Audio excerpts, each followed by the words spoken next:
नमस्कार, मी आदेश खांडेकर आणि आपण पाहता अमरावती माझा न्यूज. मित्रांनो, चला तर जाणून घेऊया आजच्या नवीन ताजा घडामोडी. दर्यापूर जाताना कापसाने भरून असलेला टाटा एसी गाडी पलटी. सुदैवाने कुठलीही जीवितहानी नाही. नुकताच अमरावती ते दर्यापूर मार्गावर एक कापसाने भरून असलेला टाटा एसी गाडी पलटी झाल्याची धक्कादायक घटना घडली आहे. सदर गाडीचा अपघात गाडीचा टायर फुटल्याने झाल्याचे गाडी चालक सांगत आहे. सदर अपघातामध्ये गाडी पलटी झाली असून चालकाला सुदैवाने कुठलीही हानी नाही.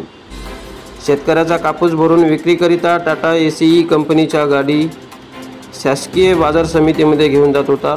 सदर गाडी मालक व गाडी ग्राम नांदेड येथील असल्याचे समजत आहे. सदर घटनेची माहिती दर्यापूर पोलीस स्टेशन येथे देण्यात आली असून गाडी उचलण्याचे काम सुरू आहे. अमरावती माझा न्यूजकरिता आदेश खांडेकर, दर्यापूर.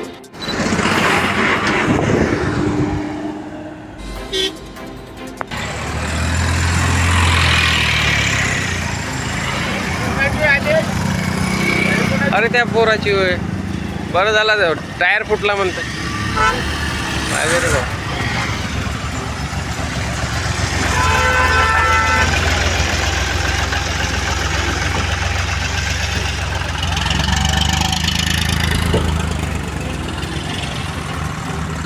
पाहिजे रे बा.